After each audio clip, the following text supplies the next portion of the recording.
কে পাঁচ ওয়াক্ত নামাজি নাই, কথা বলেন ঠিক কিনা? কথা কয় না। কমিটির মধ্যে বেনামাজি আছে না নাই? সব জায়গার মধ্যে বেনামাজি। কার কাছে ওয়াজ করবেন? এজন্য দুনিয়াতে আল্লাহ তাআলা সর্বপ্রথম তাদেরকে শাস্তি দেয়, যত কাজ করুক কোন কাজের মধ্যে, টাকার মধ্যে, খাওয়ার মধ্যে, কোনো কিছুর মধ্যে কি নাই?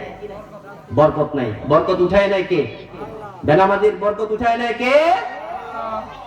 দুই নম্বরে তার চেহারার মধ্যে নেককারের নূর থাকে না, নাউজুবিল্লাহ বলেন। একজন নামাজি তাকে দাঁড় করাইয়া দেখবেন, আরেকজন বেনামাজি। নামাজির দিকে তাকান, বেনামাজির দিকে তাকান, কোনটা নামাজি কোনটা বেনামাজি চেহারা দেখতে বুঝতে পারবেন, ঠিক কিনা? কথা বলেন ঠিক কিনা? নামাজির চেহারার মধ্যে নেককারের নূর আছে না নাই? কথা কয় না। বেনামাজির মধ্যে চেহারার মধ্যে নেককারের নূর থাকে, উঠায় নাই কে? দুই নাম্বার। তিন নম্বরে নেক কাজের, যত নেক কাজ করুক সে নামাজ পড়ে না, এমনি দান সদকা করে। নামাজ পড়ে না, এমনি গরিবদেরকে সাহায্য করে। নামাজ পড়ে না, এমনি সব ভালো কাজ করে। বলা হয়েছে যে নামাজ পড়ে না বেনামাজি, তার যত ভালো কাজ করুক, কোন ভালো কাজ, কোন নেক কাজ আল্লাহ পাক কবুল করে না। তাহলে আপনি কি লাভ নামাজ না পড়ে? কি লাভ? চার নম্বরে যার যত দোয়া করে আল্লাহর কাছে, ঘরের মধ্যে দোয়া করে, ঘরের বাইরে দোয়া করে, দোকানে বসে দোয়া করে, যত জায়গার মধ্যে দোয়া করুক না কেন, কোন দোয়া তার কবুল হয় না। নাউজুবিল্লাহ বলেন। বেনামাজির কোন দোয়া কবুল হয় না। পাঁচ নম্বরে নেক বান্দাদের দোয়ার মধ্যে তার কোনো হক থাকে না। এই পাঁচটা শাস্তি দুনিয়াতে শুরু হয়ে যায়। নাউজুবিল্লাহ বলেন। এবার মৃত্যুর সময় মানুষ মরবে না? আমি আপনি মরবো না? কথা কয় না। মরবো তো। কুল্লু নাফসিন যায়িকাতুল মাউত। জন্মগ্রহণ যেহেতু করছি, জন্মাইছি যেহেতু, একদিন মরতে হবে, ঠিক কিনা? একদিন মরতে হবে। আল্লাহর কাছে দোয়া করে আল্লাহ রাব্বুল আলামিন আমাদের সকলকে ঈমানের সাথে মৃত্যু নসিব করেন। জোরে বলেন আমিন। জোরে বলেন আমিন।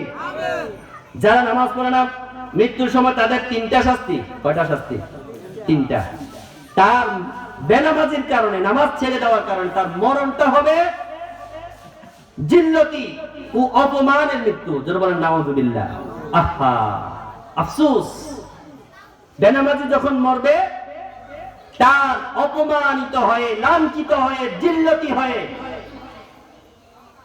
চেহারাটা বাঁকা হয়ে, চোখগুলো বাঁকা করে একেবারে ভয়ঙ্কর রূপে তার মৃত্যু হয়। জোরে বলেন নাউজুবিল্লাহ।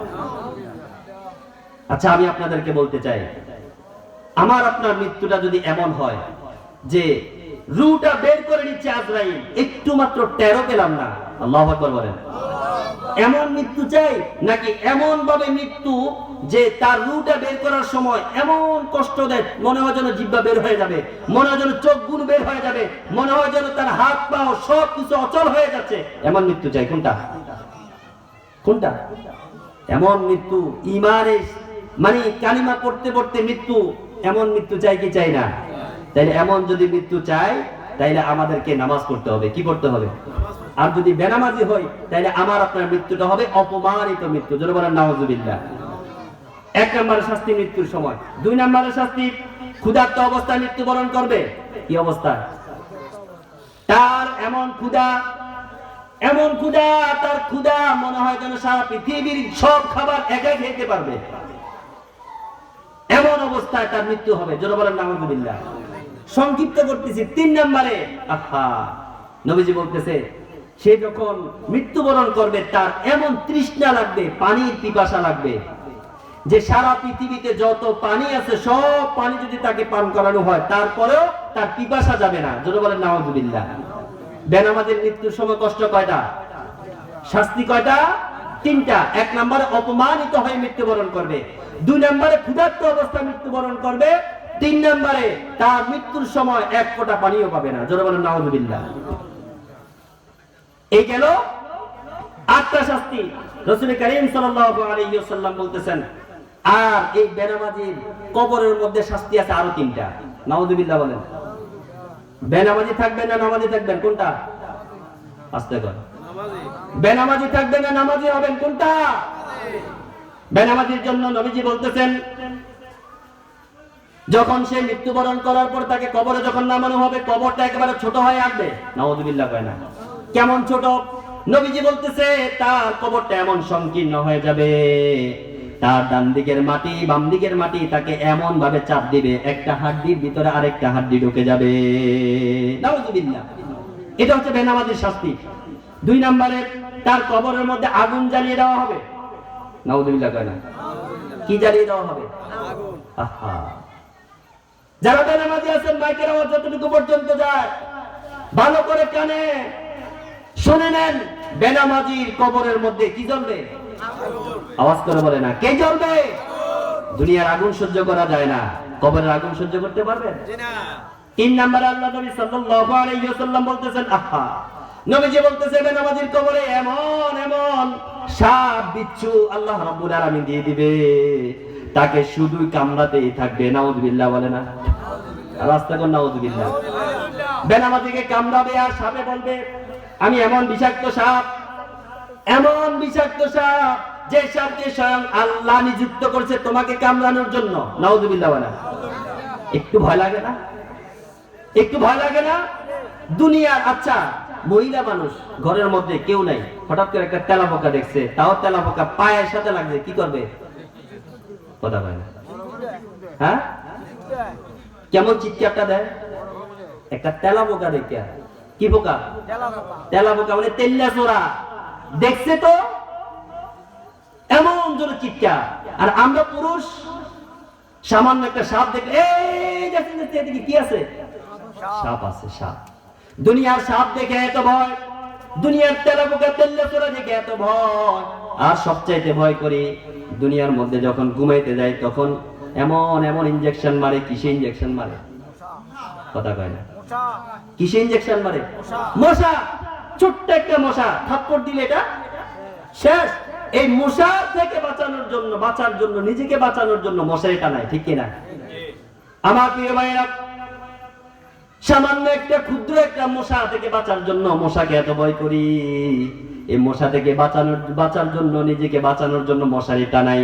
আমি বলবো দোস্ত, দুনিয়ার মশা থেকে বাঁচানোর জন্য মশারি টানাও, আখিরাতের জাহান্নাম থেকে বাঁচার জন্য তুমি কি করছো? ঠিক কি না? এজন্য আল্লাহ পাক যে সাপ দিবেন, সাপ বিষাক্ত সাপ কবরের মধ্যে কামড়াবে। এই সাপ জোহর থেকে আসর পর্যন্ত কামড়াবে আর বলবে রব্বুল আলামিন তোকে কামড়ানোর জন্য আমাকে বানাইছে, জোহরের নামাজ পড়ো নাই সেই জন্য। নাউযুবিল্লাহ বলে না? আসর থেকে আবার মাগরিব পর্যন্ত কামড়াবে, বলবে আসর নামাজ পড়ো নাই সেই জন্য তোমাকে কামড়াইতেছি। আবার মাগরিব থেকে আসা পর্যন্ত তাকে কামড়াবে, বলবে মাগরিবের নামাজ পড়ো নাই সেই জন্য কামড়াইতেছি। এখনো পর্যন্ত অনেক লোক আছে যারা দোকানে ঘুরতেছে, রাস্তায় ঘুরতেছে, বাড়ি ঘরে আছে, মাগরিবের নামাজ পড়ে নাই। আছে না নাই? আসতে বলবেন না, আছে না নাই? দোস্ত আমি বলবো এইরকম ভাবে সাপ মাগরিব থেকে আসা পর্যন্ত কামড়াবে, আবার আসা থেকে মাগরিব পর্যন্ত আবার ফজর পর্যন্ত আবার কামড়াতে থাকবে। এইরকম বলবে সাপ আপনাকে আমাকে বলবে তুমি যে এশার নামাজ পড়ো নাই সেই জন্য ফজর পর্যন্ত আমি তোমাকে কামড়াবো। আল্লাহর হুকুম। কার হুকুম?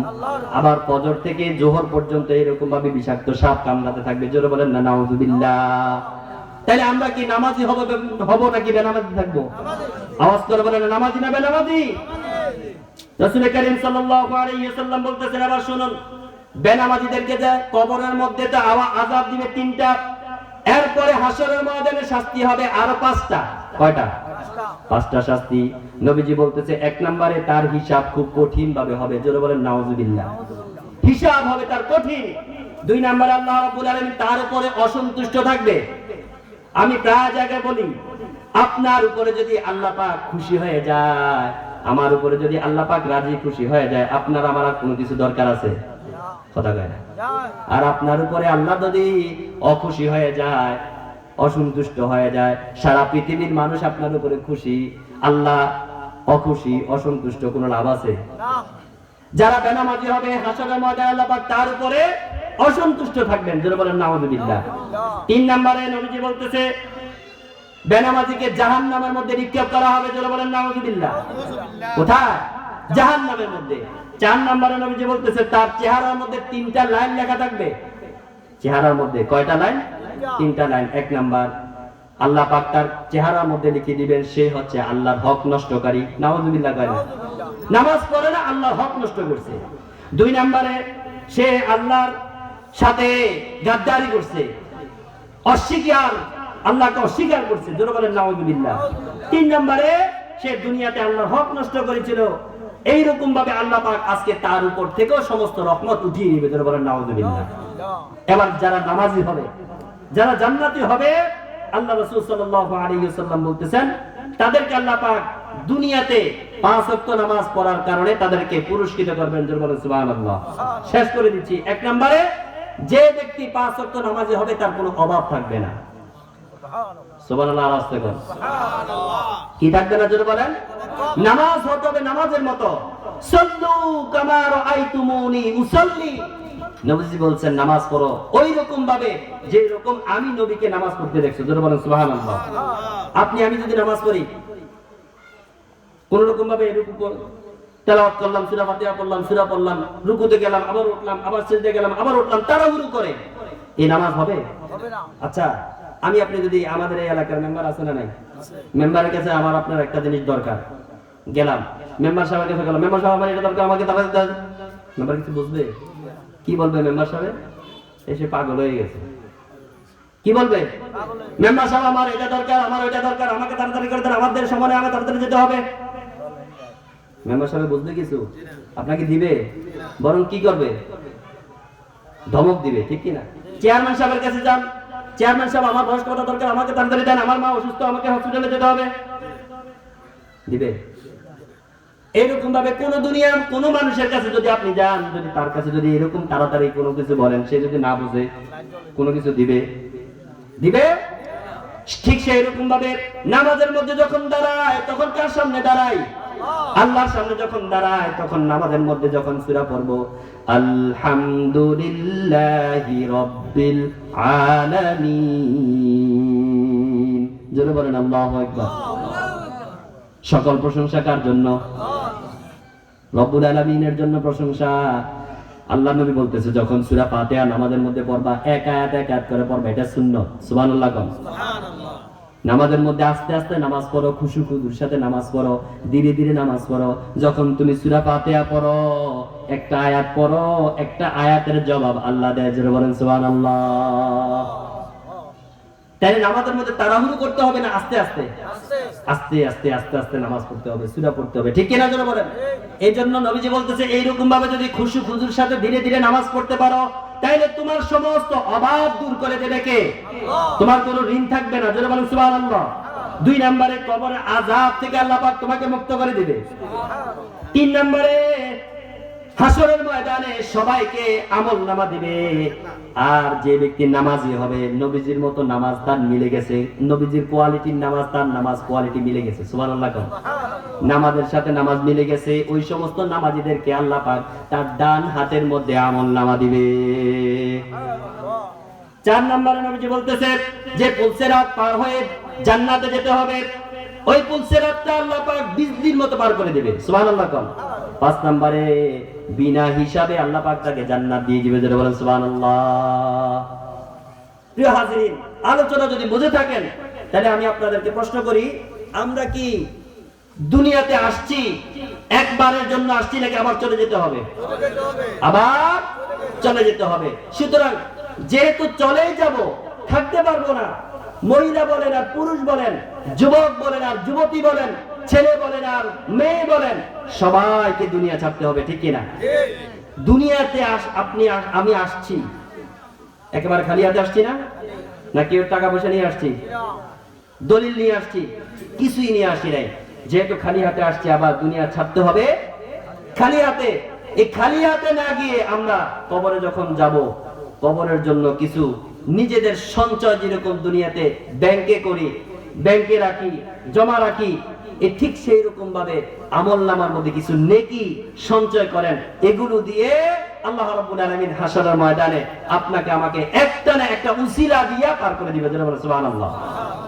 তাইলে আমরা নামাজ একমাত্র সঙ্গী হিসাবে কারা কারা নিতে চাই, যারা বলেন নারায়ে তাকবীর। আল্লাহ আমাদের সকলকে নামাজি বানিয়ে দেন, সকলে বলেন আমিন। আল্লাহ আমাদের সকলকে হায়াতে তাইয়্যিবা দান করে, সকলে বলেন আমিন। আল্লাহ জীবনের শেষ নিঃশ্বাস পর্যন্ত যেন তোমার হুকুম পালন করতে পারি, কবুল করে, বলেন আমিন। হাত নামান। কষ্ট হয়েছে? মন খারাপ করছেন, রাগ হয়েছেন? আমি আপনাদের কাছে হাত জোর করে বলবো, যুবক তুমি যদি তোমার পায়ে ধরে বলতে আসো আমার সামনে, আমি তোমার পায়ে ধরে বলবো তুমি নামাজ পড়ো। বাবা আপনি যদি বলেন, আপনি আমার পায়ে ধরে বলেন আমি নামাজ পড়তে, আমি আপনার পায়ে ধরে বলবো, আমি আপনার পায়ে ধরে বলবো আপনি নামাজ পড়েন।